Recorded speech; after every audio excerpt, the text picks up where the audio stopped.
We have two separate speakers, and I'd like to introduce our very first speaker. Dr John Byron has worked in higher education and research policy for over 25 years, including as Senior Ministerial Advisor on Science and Research in the previous Labor government, Dean of Research and Graduate Studies for Humanities at Curtin University, and Executive Director of the Australian Academy of the Humanities. So it's tremendous to have John come and talk about navigating misinformation, politics, policy and politics, just a simple issue. So come up here, John, thanks.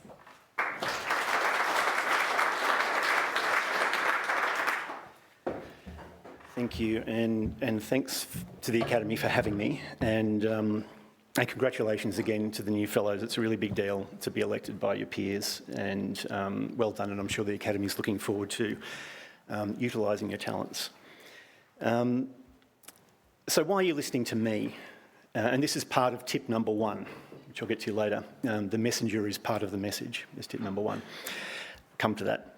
So you've just heard I was a policy advisor, senior advisor for science and research to the Minister for Innovation, Industry, Science and Research, Senator the Honourable Kim Carr. Later I also added higher education and the book industry, of all things, to my portfolio, and I was his Chief of Staff for a while. I did that job both in government and in opposition. Government is better. It's harder, but it's better. I've also been involved in advocacy. I was the President of the Council of Australian Postgraduate Associations. That's how I got into this mess in the first place. Executive Director of the Academy of the Humanities. I took my turn in that job running the National Academies Forum, which was the forerunner to ACOLA. And I was the Secretary of the Council for the Humanities and Arts and Social Sciences, the equivalent of STA. I did a research administration job at Curtin University, and then a rewind before all that. I was a medical student, actually, for 3 years at the University of Sydney as a school leaver. I left that career trajectory in the interests of the public safety. I did eventually repay my debt to society for that misadventure by writing a novel. Here, I should have brought a couple of boxes and sold them out the front. Concerning, inter alia, the De Humani Corporis Fabrica Libri Septem by Andreas Vesalius of Brussels, the 1543 foundation text of modern Western anatomy. And in between those things, I earned an honours degree in arts at the University of Adelaide and returned to Sydney for a PhD on Blade Runner and The Matrix. So I know what politicians need to do their jobs. I know how the political machine reacts to conflicting information, including misinformation and disinformation. I know how effective advocacy works, and I even know a bit about medicine and the business of research. And I know the answer to the question, is Deckett a replicant? But I'm not here to talk about Rick Deckett, or Harrison Ford indeed. I've been asked to talk on 3 dimensions of this problem that misinformation poses for policy and politics. The first of them is, how does misinformation impact public perceptions and political decisions? Now, before I go into my own perspectives on this, and this is preempting tip number 3, I will be getting to them, don't worry. I want to point out that there are researchers in the humanities and social sciences whose entire academic focus is precisely these questions. Australia has some of the top researchers in the world in this field, actually, and many of them are my QUT colleagues at the Digital Media Research Centre. I'm not one of them. My perspectives come from experience in the field, or maybe in the trenches is a better metaphor, but I want to acknowledge that this is an area of scholarly expertise in its own right, and I'm not making claims for that authority. But misinformation, and particularly its evil twin, disinformation, can cause everything from policy paralysis to policy hesitation to policy regression and policy chaos. Policy paralysis comes from a confusion caused by conflicting ideas that prevent policymakers from getting a clear fix on the truth. When there's no clarity on how best to proceed, inaction is often the result. Policy hesitation results from the existence of a certain level of doubt, preventing swift, confidence, evidence-guided action. It is often overcome in time, but damage can be done in the meantime and opportunities can be lost. Policy regression is what you get when the wrong information gets the upper hand. And this too can be reversed once the true facts are accepted, or it can go on indefinitely, even in the face of mounting evidence of harm. Outright Policy chaos is kind of the limit case where the hope of landing on a clear picture of what is true is more or less abandoned, and contradictory policies are tried at different times with little reference to causes and effects. So the second question is, what challenges do policymakers face in this kind of environment? And policymakers, whether you're talking about elected officials or public servants, are obviously themselves all directly susceptible to misinformation and disinformation. Wrong ideas can become entrenched among those who are running the joint, and once established, they can be quite resistant to challenge, even with clear evidence of alternate views from impeccable expert sources. Now, it can be difficult for advocates to gain access to people operating under innocent misapprehensions to help furnish them with the facts, because they can be blissfully unaware that they need to revise their operating assumptions or that their whole worldview might need realignment. Hard to get a meeting with someone who doesn't think they need to meet you. It's especially hard to put a contrary case to those who are actively resistant to having their beliefs challenged, who have a conviction or some other deep commitment to the misinformation you are trying to take on. As Upton Sinclair put it in 1934, it is difficult to get a man to understand something when his salary depends upon his not understanding it. That applies to women as well. It's possibly news to Upton Sinclair, but... and this principle applies equally, maybe even more, to other sources of conviction apart from pecuniary interests, like religious beliefs, ideological commitments, party politics, personal loyalties, or just a deep-seated understanding of how the world works. Every politician is motivated and informed by a complicated range of factors. Ideology, personal experience, the verities of party history, the views of their social and professional circles, vested interests, influence, and occasionally, very, very occasionally, the persuasive power of a policy advisor. They have almost no power. But for every one of them, a huge part of what steers them is what the voters are thinking, or more accurately, what they think the voters are thinking. So that complicates things enormously. It's not enough to convince politicians and public servants of the facts. We have to enlist them and work together with them to reassure the public, or at least a safe majority of the public, of the facts underpinning policy. And that's especially true when that policy is either unpalatable or expensive.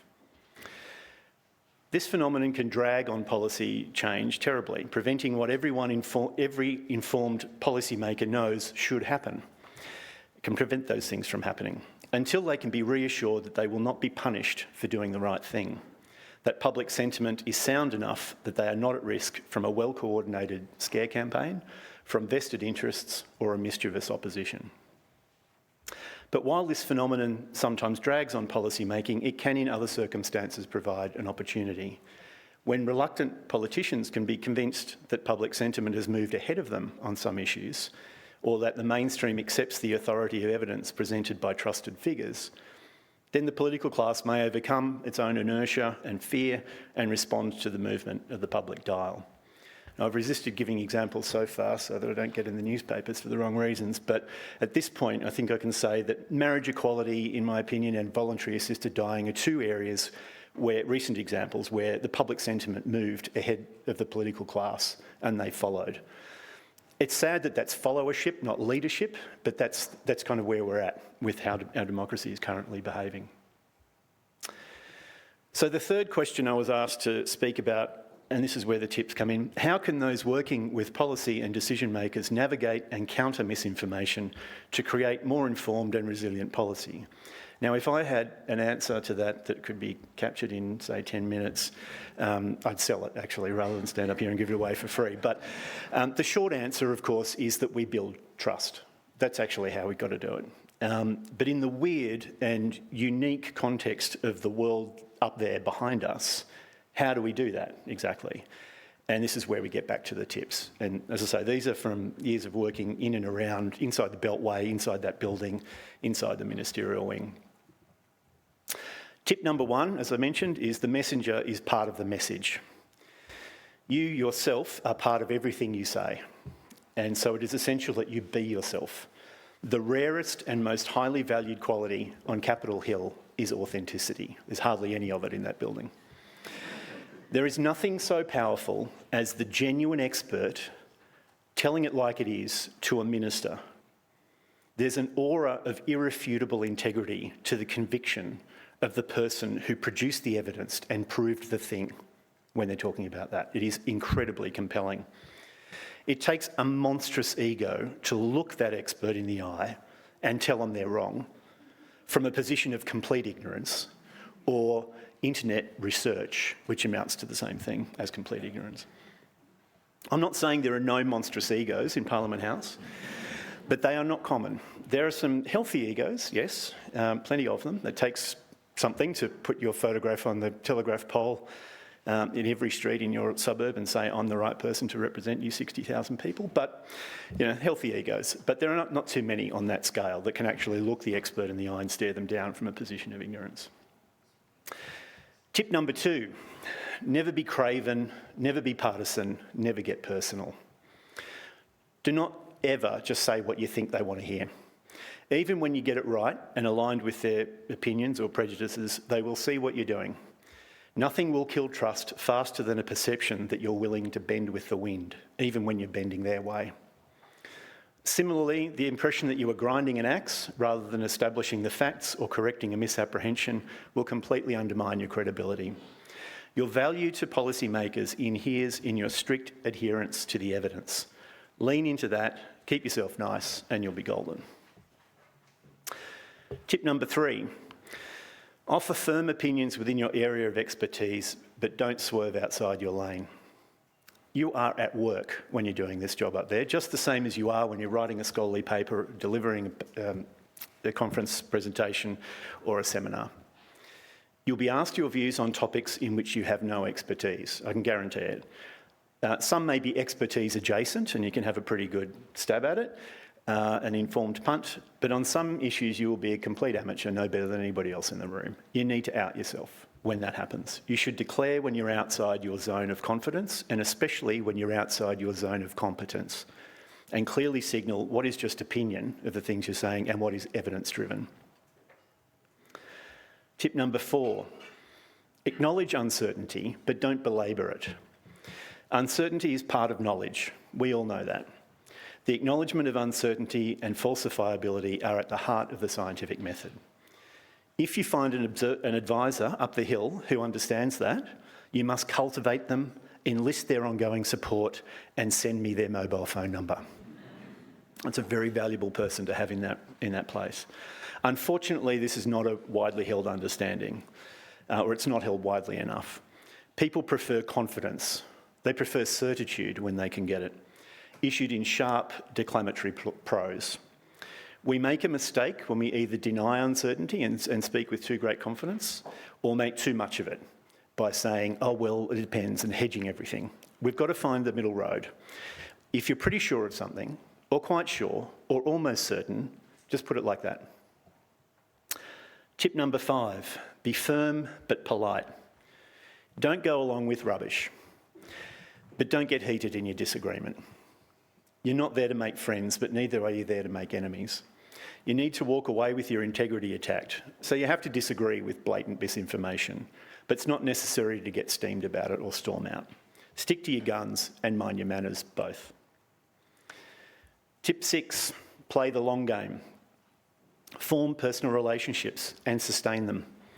Do this even with junior people. Some of them will be running the place one day. The PM was a lowly advisor once. The Secretary of PM&C started out as a cadet with the ABS after a nursing career. Trust is formed over time from the repetition of good experiences. Expand your range of positive relationships and they will become mutually reinforcing. Who's a reliable person gets around. People talk about that. Tip 7, be useful. Become a trusted advisor who can provide an informed opinion without playing games, without running an angle every time or needing anything in return. If you answer their calls and help them out, you'll find that they will answer your calls and help you out. Tip 8, don't be afraid to use politics. After all, they're using you. The art of the deal, contrary to the view of the current occupant of the White House, is to land a negotiation where everyone comes away with a win. from their own point of view. Policy is not a zero-sum game. Done well, everyone can win a lot of the time, even though everybody probably has to make some compromises to get there. That's what sustainable political engagement actually looks like. Tip number 9, seek opportunities for partnership. Over time, a tacit compact can evolve that finds you and your policymaker working from different perspectives towards a common goal, such as turning public opinion away from misinformation towards the evidence. That's got to be the long-term objective of engagement. And the last tip, number 10, is hunt in packs. Work with your colleagues in an intentional, organised, coordinated way. Without being overly curated, what you're going for is mutual support and coherence. Emphasise the things you agree on and don't quibble in public too much about the minor things you disagree about. Sort that out later. And that's where your academy really comes into its own. This is a little plug for you, my sponsor here. Deploying the expertise of its fellowship and its close allies efficiently and effectively. A respected community of experts in broad agreement on the essentials that furnishes consistent, reliable advice based on rigorous evidence will eventually prevail over misinformation. Or so we have to believe. I'll give you one extra free tip, and I'll throw this one in. It's a thought experiment. So you're going up the hill to see someone about aluminium, say, whatever the issue du jour is. What you do is, before you go in, you have a coffee, probably in the Queen's Terrace, because you don't need to be signed in yet to do that. Coffee shop, and this is a thought experiment you do. You're imagining yourselves at the Qantas Club on the way home, or the Virgin Lounge, that evening. Someone goes to the bar and brings back glasses of bubbles. What are you toasting? You get to toast one of two things. You're either toasting, "We really showed those bastards today," or you're toasting, "We can see that we've made progress towards our objective." You cannot have both of those things. You are not there for your personal gratification. You're not there to settle something or prove something. You're there to get a job done with your colleagues. So that's the key thing. You are in service to a higher objective than how you feel about policy inertia in Australian politics. We're all frustrated by that. The people who work up there are tremendously frustrated by that, I can tell you. It's almost impossible to run a country, and yet somehow they creak along and manage to do it, more or less. You've got to help them do that, but you've got to do it in a patient, long-term way, and not going out there just to settle scores or even just get yourself a splash in the newspaper. It's really about trying to get the objective. And as some people attribute this to Harry Truman said, it's amazing what you can get done when you don't care who gets the credit. So you've got to decide for yourselves why you're there and stick with that. And I'm going to leave it there, other than to plug my novel, crime novel, launched during, just on the cusp of lockdown 5. I didn't get to do any author events, still sold 10,000 copies. The Tribute, if you're interested in revisiting your anatomy education as an undergraduate, I highly recommend it. Thank you. You want me to say? Thank you so much, John. We actually have a number of minutes for Q&A from the audience, so please hold up your hand and we will, there's one over there, and we will get through as many as we can. Please remind us your name as you do so. Julian Troller from UNSW Sydney, one of the new kids today. Thank you so much, John. That was really helpful. In the limited success we've had with advocacy up the hill, it's been when we've gone as a team with a lived experience expert, a senior advocate from the sector, and the academic who just simply backs up what the lived experience expert says. So I'm wondering how important that interconnected story is, as opposed to just the expertise in influencing change. Yeah, it's a really good question, and that's the way to do it. In the many years I've worked in and around that place, every single time I've seen someone change their mind or make an active decision from a position of uncertainty, it's a story. that has where the light bulb's gone off over their head. Very few people are persuaded by numbers. They do the numbers for their due diligence, but it's the story that convinces them. So they actually follow their gut, and then they ask their brain, is that okay? So up there are, policy briefs are called a one-pager. One-pagers have 2 pages. Probably won't surprise you to hear. Front side is the story, if you're doing it well. Back side is the data or the references to substantiate it. But the front side is where you've got to sell it. And there's nothing more convincing than a person walking in with you who has lived through the thing, benefited from the stuff you're trying to advocate for, or suffered as a result of it not having been implemented yet. That's gold. Thank you. Thanks. Other questions? We've got one over here.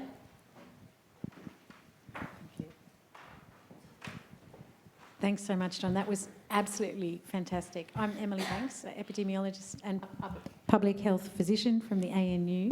I'm wondering if you have advice about anticipating problems or getting people's attention to something that you think is a risk or may happen that isn't right in front of them. Yeah, that's really hard to achieve. I mean, it's hard enough to get them to focus on stuff that's already happening, One of the things I've been working on for, more than 25 years now is trying to get skills recognition for people who have a whole lot of skills but aren't licensed to use them. Immigrants are the best example of that, but there are plenty of domestic people in that situation as well.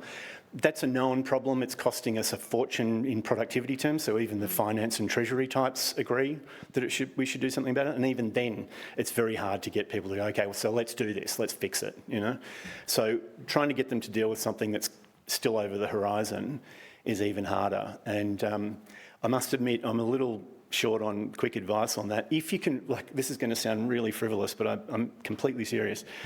If you can find a Hollywood movie that illustrates your point, even metaphorically, really effectively, deploy it.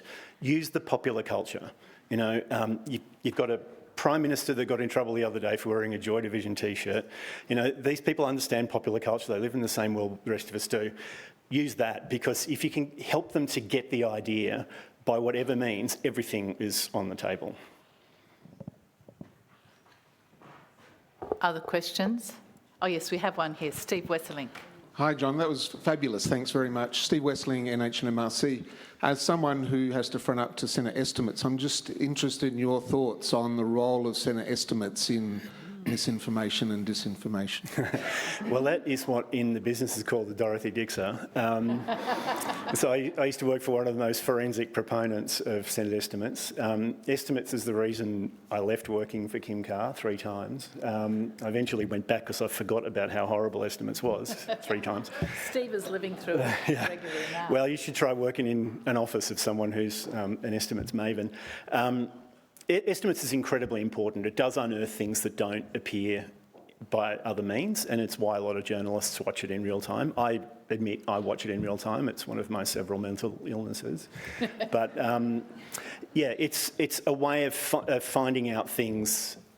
People have to answer. They have to tell the truth. It's terribly inconvenient. And you can find out things that everybody would prefer just got buried or left behind in a dumpster somewhere. And on the other hand, it can be a forum for witch hunting. That's also true. It doesn't just because somebody's found something doesn't necessarily mean it's significant or even true necessarily. But eventually those things get run down. But my advice for estimates is, if Kim's on the committee, be sick that day. But anyway, he's left now. But there are other people like that. But you just have to go in being prepared to answer as much as you can on the day. They hate it when public officials take on notice things they know the public official has a pretty good idea of the truth of. That is going to attract all the wrong attention, so don't do that. And have people in the room behind you who can furnish you with the exact number. I mean, they're not going to expect you to know every number, but you should be able to put your hand on it. So, Thank you. Please join with me in thanking John. Hey, John.